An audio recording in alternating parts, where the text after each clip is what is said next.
In the wake of the Sea Witch Queen's demise, King Arthur proclaimed a grand celebration, a festival of victory where feasts would abound, contests of skill and strength would be held, and songs of victory would echo through the land.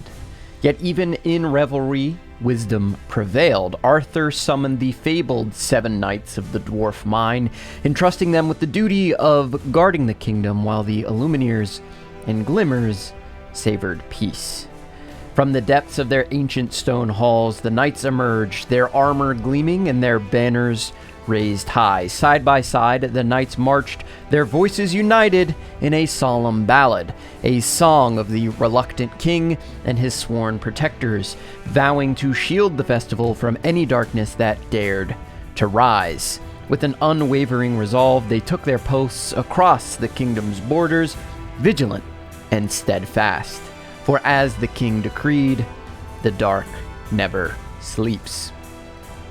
Yet even as preparations for the grand celebration were underway, shadows stirred across the realm. With the fall of the Sea Witch Queen, a vacuum of power emerged, and into it surged villainous glimmers, each eager to seize what power remained, or what power they could grasp. Among them was the cruel sorceress Magica Dispel. Once enthralled to Ursula's formidable might, now freed from her spell, Magica unearthed the shattered remnants of the mighty trident once wielded by the vanquished Sea Witch Queen, its power still pulsing with dark promise. It just needed a touch of magic to put its pieces back into place. Far across the Inklands, the cunning and ever-ambitious queen turned her gaze to the strange alchemy of the ink, the mystical force that transformed glimmers into formidable Floodborn. Driven by a thirst for domination, she delved into its secrets and in her quest uncovered mirrors of herself scattered throughout the realm. These reflections she gathered, weaving together a fearsome alliance, a council of queens bound under her iron rule, each a mirror of her own dark ambition. Meanwhile, preparations pressed on, with Lilo cheerfully decorating cakes as glimmers from all across Lorcana journeyed to the grand festival. Yet not all who arrived were welcome. Many glimmers discovered, to their dismay, that they had not been invited and were promptly turned away by the ever-dutiful head of security, Kronk. Villains such as Maleficent, Mother Gothel, Prince John, and Yzma were all denied entry at the gates, but Emperor Kuzco had no problem cutting the line and letting himself in.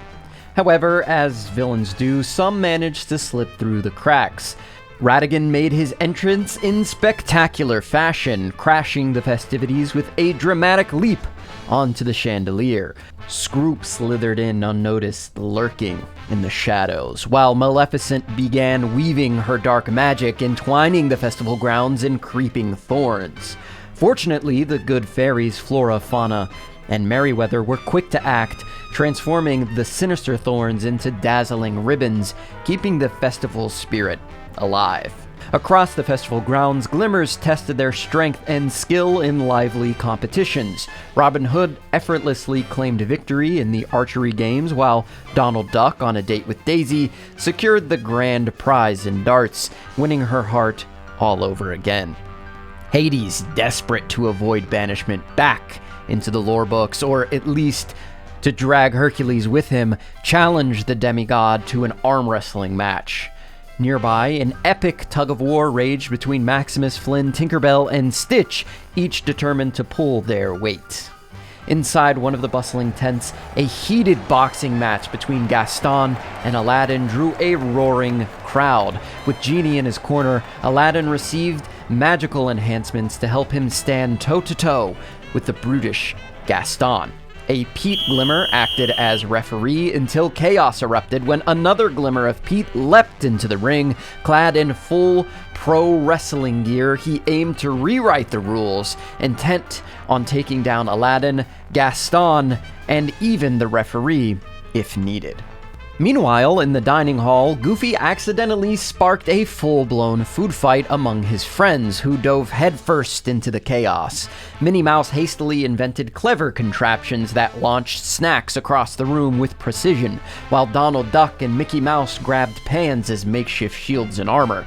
Donald's nephews wisely ducked for cover, but through it all, Daisy reigned supreme, emerging spotless, without a single crumb on her immaculate outfit. Throughout the festival, the powerful and mesmerizing voice of Gazelle echoed across the grounds. On the dance floor, Mickey and Minnie twirled with infectious joy, inspiring a Floodborn Clarabelle to steal the spotlight with dazzling moves of her own.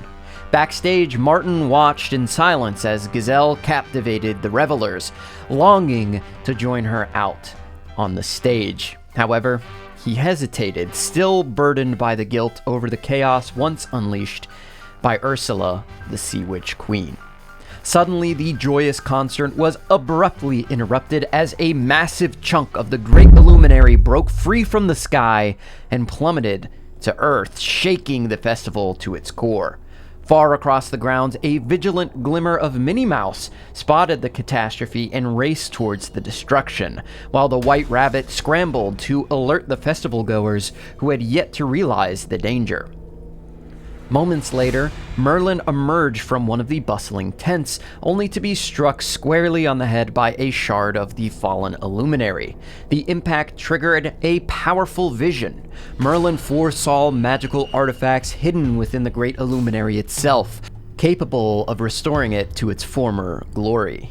These artifacts were known as the Ancient Chromacons, each associated with one of the 6 ink colors: amber for healing, amethyst for imagination, emerald for cunning, ruby for courage, sapphire for wisdom, and steel for strength. Martin, alongside a very clever Basil Glimmer, were the first to locate one of these mystical chromacons, an amber chromacon inside a secret room within the halls of the Great Illuminary. This gave everyone hope that with a bit of diligent searching, anyone could uncover the rest of the hidden chromacons. Venturo, being quite sensible, sent Merlin to lead a group to cover more ground. One particular Scrooge McDuck glimmer, having shrewdly acquired a map from the first hidden room, was a natural choice for Merlin's search party. Scrooge's nephew Donald also invited himself along, but even with the assistance of his massive magnifying glass, the glimmers spent far too much time studying the map to discover a hidden room of their own. It took a passing Moana glimmer to pull the proverbial rug from underneath them. She was searching the hall herself with a blazing torch in hand and a keen look in her eye.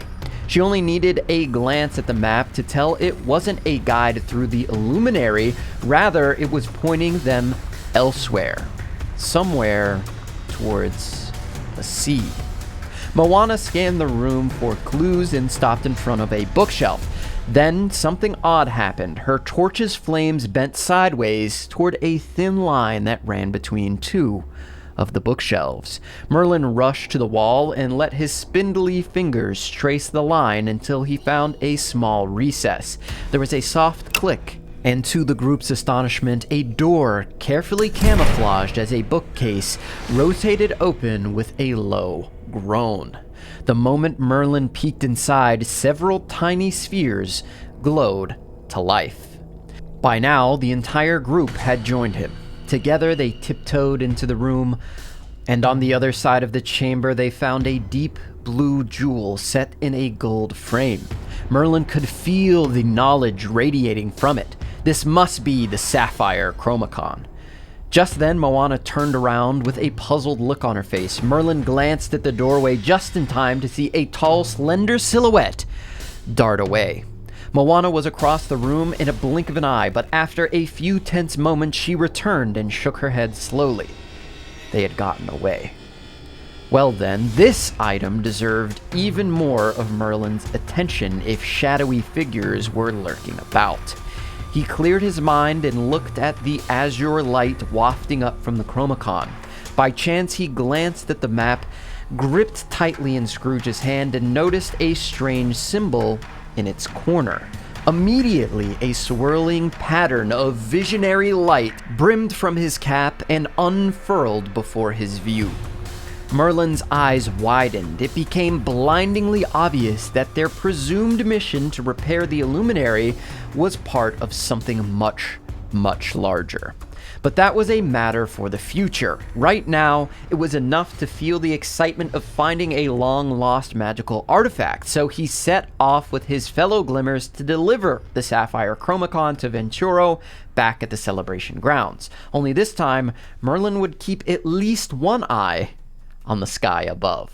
Meanwhile, the shadowy figure the Glimmers saw in the Great Illuminary was putting his plans into motion.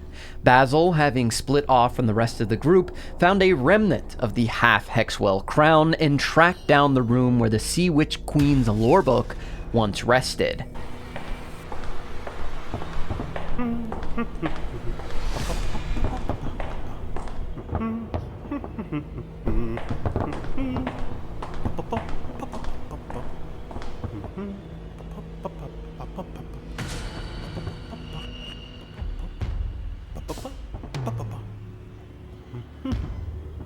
I say, a piece of the Hexwell crown!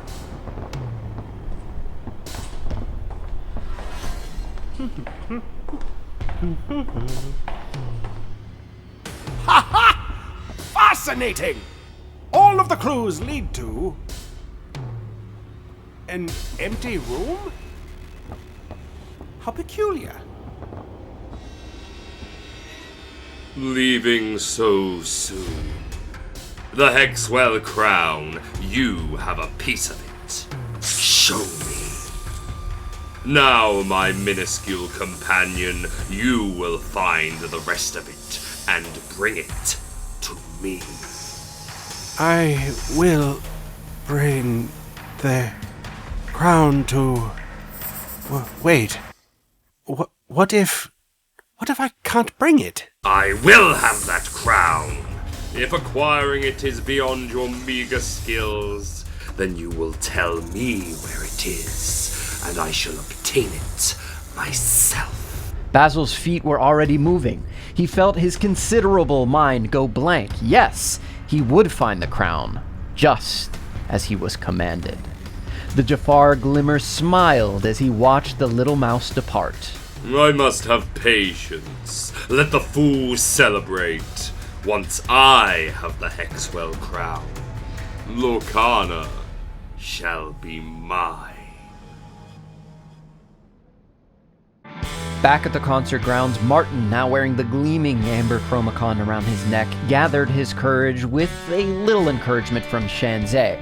At last, he stepped onto the stage to join Gazelle. With a powerful strum of his magical Inkcaster guitar, the amber chromacon blazed with radiant energy, sending waves of light skyward as the rest of the Illumineers and the Glimmers continued to celebrate. Following the festivities, the Illumineers knew Scrooge's discovery was just the beginning. Armed with his map, they prepared to solve the unfolding mystery. It was time to team up with the Glimmers for another grand adventure, just as they had done when they first plunged into the Inklands. But this time, they would assemble a fleet of ships and set sail across the Azurite Sea, a mystical ocean of living waters, where tides twist and churn into ever-shifting cascading mazes. Its shimmering blue waves seem almost sentient, constantly reshaping paths and concealing secrets. At the heart of this enchanted expanse lay a mysterious island, hidden from sight and whispered about in legend. A place said to hold ancient power and untold wonders for those brave enough to navigate its restless currents. Many crews of Glimmers rallied to sail the high seas alongside the Illumineers, but the lure of treasure and secrets also attracted pirates and villains. Captain Hook, the Kakamora, and other devious rogues prowled the waters, eager to plunder and unlock the Azerite Sea's hidden power. The Jolly Roger reigned supreme on the waves, and with Peter Pan missing for weeks, Captain Hook and his crew pillaged at will. After capturing Daisy and Donald Duck's ship, Hook's crew seized a valuable prize, Tinkerbell, who had been lingering on a nearby shore. Mr. Smee brought her aboard, and soon after, Hook discovered Captain Daisy's map, a key to navigating the dense maze of the Azurite Sea. For weeks, Captain Hook set aside his pirating ambitions, focused solely on reaching the heart of the maze. His crew, frustrated and eager to return to their plundering ways, urged Mr. Smee to stage a mutiny. Though loyal to his captain, Smee sympathized with the crew's growing unrest. Hoping to shake Hook from this obsession, Smee secretly freed Tinkerbell. But this, it turned out, was all a part of Peter Pan's master plan. The moment Tink was freed, Peter struck, ambushing the Jolly Roger and making off with the all-important map, once again turning the tides in this high-stakes adventure. Elsewhere, Jasmine, Royal Commodore, leads the Illuminaires through the Azurite Sea when suddenly a monstrous silhouette emerged, a towering Kakamora warship cobbled together from driftwood, scrap metal, and jagged coral, rising like a floating fortress. Its ragtag sails billowed, stitched from mismatched fabrics and adorned with tribal markings. The ship groaned and creaked as it surged forward, its spiked hull gleaming menacingly under the sunlight. Dozens of Kakamora, armed with spears sharpened to deadly points, crowded the decks. Drums thundered from deep within the ship's belly, a relentless beat that signaled the inevitable clash as the monstrous vessel bore down on its helpless target, cutting through the waves like a predator honing in. But just as the Kakamora pirate chief raised a spear and signaled the assault, a burst of brilliant light streaked across the sky. From above, Baymax and Hiro Hamada arrived to save the day. Baymax's powerful armor gleamed as he shielded the targeted ship, turning the tide in an instant and halting the Kakamora's attack just in time. Meanwhile, Jafar's dark ambitions burned brighter than ever as he continued his relentless quest for the second half of the Hexwell crown. Gazing into his crystal visions, he traced its location deep within the Inklands. With cold precision, he dispatched his enchanted pawn Basil, still bound by the hypnotic spell, to retrieve it. Basil, ever the keen detective, even under Jafar's control, followed the trail to a shadowed clearing, only to discover the crown had vanished once more.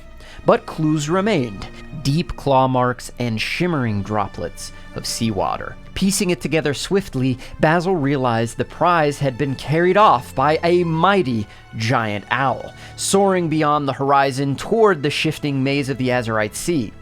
Elsewhere, a glimmer of Rafiki was able to piece together Jafar's schemes and saw that an owl would stand up to him.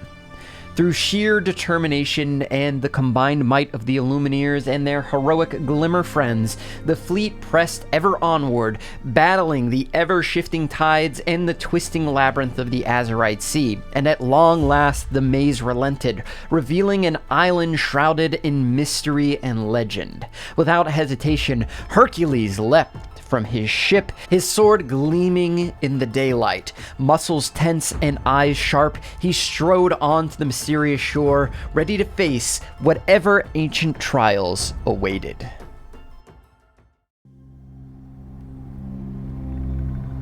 I've waited here ages now, and I'd be alone if not for the company of my ink friends. The others have finally arrived from across the sea, seeking knowledge, seeking my help. They're worried, but they're not worried nearly enough.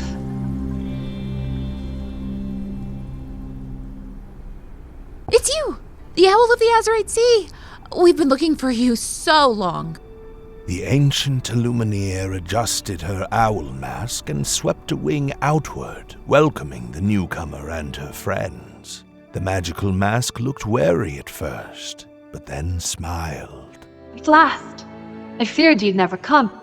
Welcome to my little island. The classroom was unlike any Shanzeh had ever seen. In place of chalkboards, wispy magical trails the owl called thought scrolls drifted through the air. Will we learn how to make those? thoughts? No, dear. You either have them, or you don't. It seemed like days. Time passed like a dream on the island as the owl taught them ink-casting skills beyond anything they'd ever attempted. That's it. Now steal. But don't neglect the amethyst. It tends to run away on you. Daddy, don't forget to hold it in your imagination.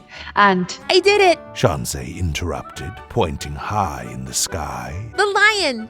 But he's amethyst and steel. The owl beamed with pride. the way you've been ink casting glimmers isn't wrong exactly. You're just not utilizing the full potential of your ink caster and, more importantly, your imagination. Martin, is it? Just focus on both inks at once and... But Martin was focused on something else. Oh, stop fiddling. Pay attention, young man. Martin had been casually strumming his ink caster, its magical strings humming with a playful tune. I am! This is how I focus my thoughts while I... Ah! There he is! An amber and emerald glimmer of a mischievous dog bounded over and gave the owl a sloppy kiss. Very good. Soon we'll be seeing a flood of dual ink glimmers out of you. Martin winced, the events of the flood still heavy on his mind. Ah, yes. I'm sorry, poor choice of words. Let's just say your talent may soon eclipse mine. And I've been around a while. How does it work? Exactly. The Hexwell allows me to create powerful items like the coils. I'm sorry, the Hexwell? It's the reason this island exists. The Forge. With such magical power, must be safeguarded at all costs. Safeguarded? I feel there's a teensy bit of history behind that word. My dear, you have the gift of understatement. Once upon a time, using the Hexwell, I made a crown of immense power, and soon after, it was stolen. Bummer. A gift you have indeed. Eventually, the Hexwell crown was recovered and the thief imprisoned. The owl pointed at a floating thought scroll that displayed shadowy images of a broken crown. And after it was sundered in the recent struggle with the Sea Witch, half of it was hidden in the Great Luminary, locked away, safe. And the other half? Is even safer. Shanzeh set her ink caster aside and began to doodle in the margins of her lore book. Why do you wear that mask anyway? There was a long pause before the owl replied. Suppose I'm just wary. If the identity of the true guardian of the Hexwell Island became known, it might attract unwelcomed guests. Like the Sea Witch? But we defeated her. The crown was broken. Broken can be fixed, child. Who would recognize you? During our voyage, we heard stories of the legendary owl of the Azurite Sea, but no stories about... I'm sorry, what was your name again? The owl knew it was an attempt to draw out information. Secrecy was crucial, but this girl and her friends seemed different. Arcasia. There was a long pause. It's been so long since I've heard my own name. Shanzeh set her lore book aside and extended her hand. Pleased to meet you, Arcasia. It's nice to have a friend again, especially a fellow Illumineer. Then she added, so low that Shanzeh could barely hear. Maybe this time it will go better. What do you mean? Nothing. It was a long time ago. Come, let's resume our lesson. Using his coil, Martin was magically floating up near the top of a bookshelf in the library, mumbling something Arcasia couldn't quite hear into his cupped hand. Subscribe and like the video, bro. Come down from there, young man, and speak properly. Startled, he quickly stuffed something into his pocket and pointed with his other hand at a line on a thought scroll drifting nearby. I don't understand this. What language is it? You're upside down. Perhaps try reading it right side up. Martin floated down from the bookshelf, sheepish. So, question. What would happen if half the Hexwell crown were to, disappear? You know, from the Illuminary? Arcasia's eyes furrowed. Why do you ask? I'm saying I just found out that the sphere holding the Hexwell crown is, well, empty. Just found out. But how did you? Martin held up a round communicator device he pulled from his pocket. Arcasia laughed. I see there's more to you than meets the eye, my child. Arcasia straightened to her full formidable height. So, half the broken crown is now missing, and the other half was recently recovered safely. But only just. That makes it all the more important that you and your glimmers focus on training. Learn, practice, prepare. Are you ready? Martin jumped to his feet. Ready! He was about to start ink casting again when he noticed the glimmer of the scrappy dog he'd ink cast earlier delicately slurp up a spaghetti noodle. Ready right after dinner. I'll have my glimmers fan out on the island. Surely there's a story star or two out there that might help us prepare. Arcasia nodded. That's wise. But be careful. I've been building up the island's defenses for ages. You mean all these obstacles? Yes. But maybe we can use them to your advantage. I see where you're going with this. Those obstacles can serve as a training ground. Precisely. And while your glimmers practice their skills and find those story stars, there's plenty here for you to learn. The coils I gave you, they can increase your ink casting power if you study their secrets. Cool. Then Turo tapped the ink caster on his wrist and motioned his friends over. Okay, people, we've got some story stars to find. Who's with me? The Illumineers watched as their glimmers set out to search for story stars on the island. What a wonderful home you have here, Arcasia. We finally have what we need. Someone to teach us. With your help, we'll get the crown back and figure out how to repair the Illuminary. I hope your optimism in me is not misplaced. Arcasia looked at the three of them and finally nodded, as if making a decision. Right. Let's get to it. During their training, the Glimmers returned the hidden inkcaster first discovered by Flounder and Ariel to its rightful owner, Arcasia. With that done, the true search began. Illumineers and Glimmers fanned out across the island. Gaëtan Mollier unearthed a relic so ancient it may have predated the Great Illuminary itself, brimming with untold potential, whispering secrets yet to be unlocked. But Jafar was already several steps ahead. Basil, swift and sharp-minded despite Jafar's control, led Jafar to the island's ancient core, the original Hexwell, and there the High Sultan reforged the crown, restoring it to its full and terrifying power. As Razul held the heroes at bay, Jafar's dark magic surged, magical sands spiraled, illusions bloomed, and Hexwell Island began to twist into a nightmarish reflection of his ambitions. Just when things seemed like they couldn't get any worse, Martin returned, Arcasia's inkcaster in hand. Arcasia herself had vanished. Be it known, I, High Sultan Jafar, Lord of Lorcana, hereby proclaim my benevolent rule from my seat of power on Hexwell Island. All are summoned to my magnificent palace to witness my coronation. Come, bow before me, and pay tribute. Jafar, now ruling from his transformed palace fortress, spread chaos. He unleashed illusions and mechanical beasts to guard his stolen treasures, even claiming Arcasia had joined his side. But the Illumineers were not fooled. They rallied together for one mission: infiltrate Jafar's palace, rescue Arcasia, and steal back the Hexwell crown in a heist to end all heists. Within Arcasia's study, they uncovered blueprints to the palace. Using the underground tunnels, the Illumineers advanced, but Martin spotted tiny footprints and believed they belonged to Basil. Shanzay, still wary of Martin after the Ursula incident, dismissed the lead and pressed forward. They ventured deeper and reached Jafar's treasure room. Again, Martin insisted that they follow the trail of mouse-sized footprints.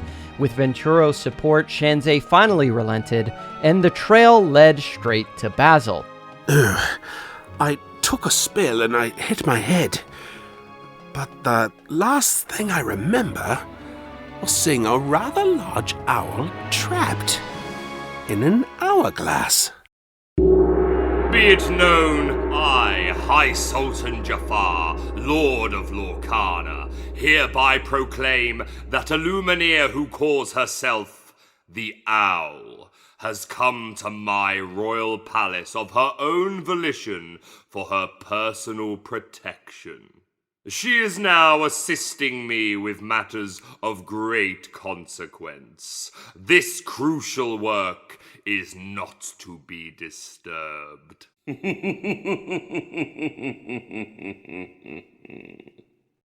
Basil brought them to the chamber where Arcasia was being imprisoned, guarded by a towering 20-foot scorpion colossus.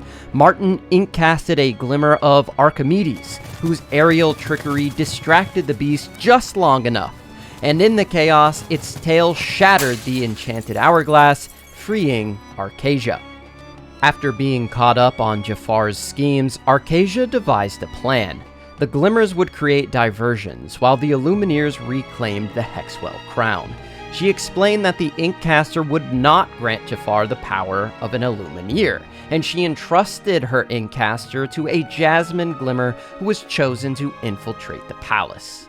The assault began.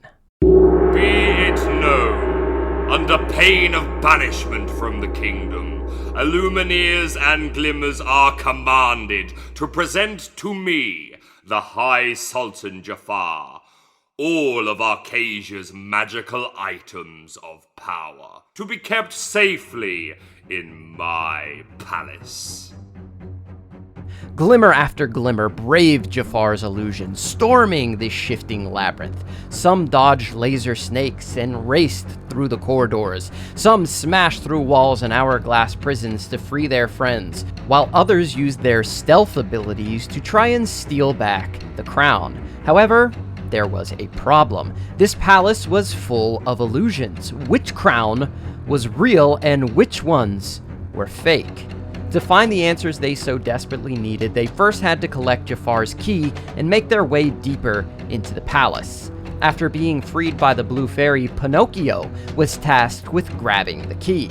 With his strings being operated by the ever-faithful Jiminy Cricket, Pinocchio was carefully lowered down and snatched the key right before danger struck. But now, to deliver it. Pinocchio had to sneak his way through dangerous traps set before him while looking out for Jafar's thralls all along the way. Eventually, Pinocchio passed the key along to Alice, who, like an expert sprinter taking a baton from their teammate, sprinted through a swarm of scarabs nipping at her heels. Those scarabs, meanwhile, fascinated curious minds like Jumba Jukiba, Gadget Hackwrench, and Milo Thatch, who sought to study their secrets. Elsewhere, Flynn Rider and Rapunzel repelled into Jafar's vault and seized a crown. But was this the real one? Outside, a flood-born Fred, the size of a kaiju, battled beside an equally massive Mickey Mouse, smashing through Jafar's defenses. Stitch tore through every crevice, disrupting Jafar's traps with unrelenting chaos. Glimmers stormed every hallway, overwhelming Jafar's illusions, tearing down his empire of lies. In response, Jafar unleashed his full fury. Illusions of Jasmine and Aladdin danced like ghosts through the halls, conjured to mislead the Illumineers. Phantasms of the mighty genie and the fearsome treasure guardian rose to block their path. The palace itself twisted and shifted at his command, a living labyrinth meant to conceal the High Sultan's true location. But the Illumineers would not be deceived. Through the shifting sands and shadowed halls, they pressed forward until at last they found him, and only a confrontation could decide the fate of Lorcana.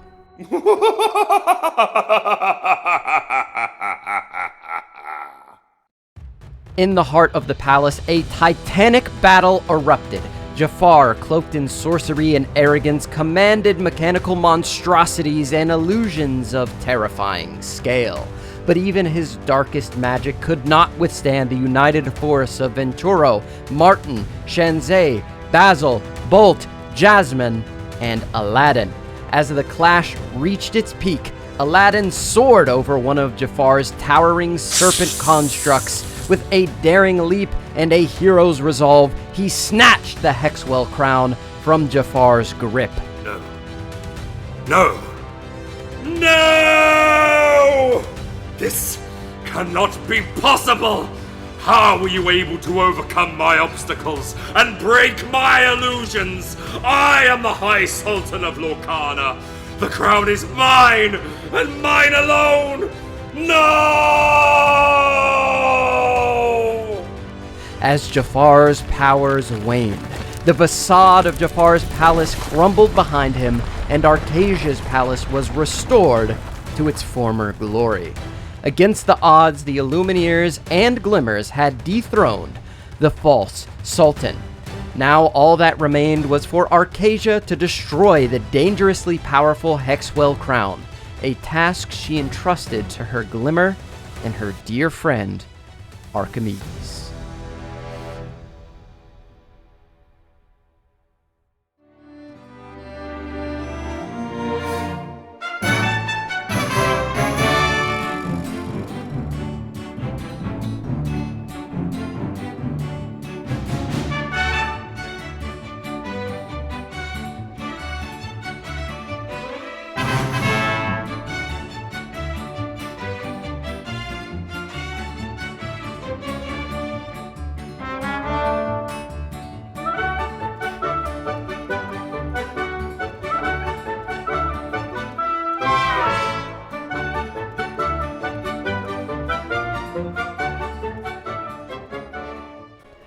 So that is the entire story of Disney Lorcana, from Shimmering Skies through Reign of Jafar.